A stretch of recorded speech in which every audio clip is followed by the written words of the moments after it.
Georgia has a long tradition of welcoming refugees. In fact, it's in the top 10 states by number of refugees resettled. This year, approximately 4,000 refugees, many of whom come from Afghanistan, will be relocating to Georgia.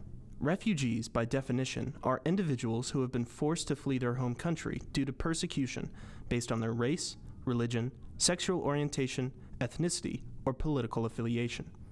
After a long, arduous, and intensely thorough application process, a very small number of these individuals are invited by the U.S. government to be relocated to their new home.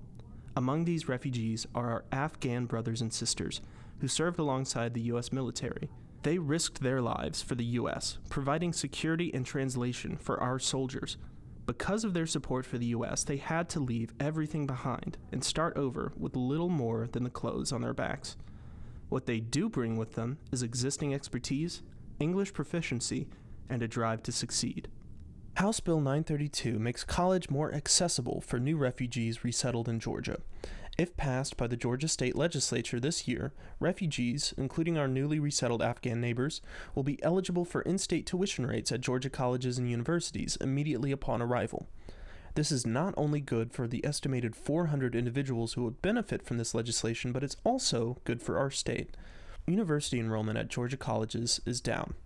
USG reports that 21 out of 26 technical schools across the state have decreasing enrollment. This coincides with total credit enrollment at technical colleges declining by 8.5%. At the same time, our state is experiencing widespread labor shortages in key sectors of the economy. In Georgia, immigrants represent 10.9% of nurses and 27.8% of physicians and surgeons. We also know that approximately 40% of Georgia refugees have already attended high school or some college. If passed, House Bill 932 would leverage the pre-existing talent and education background among new refugee residents while increasing college enrollment and filling shortages in key industries. Sumaya is one refugee who can speak to the challenges of pursuing higher education after resettling to Georgia.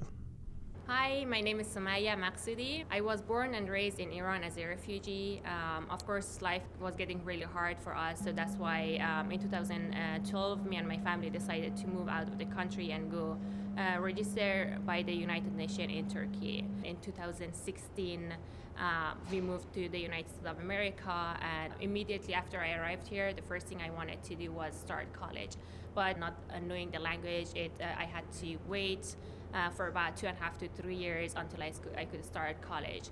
Since I have been through the process of learning the language by myself and getting ready for college, I feel there are many other people out there that wants to start college right away. These new Georgia residents are here because they believe in American ideals, freedom of religion, democracy, and equality. Offering in-state rates is a small way for Georgia to show it believes in these ideals, while also showing gratitude for those who put their lives on the line to fight for them. Contact members of the Higher Education Committee in the Georgia House of Representatives and ask them to support HB 932.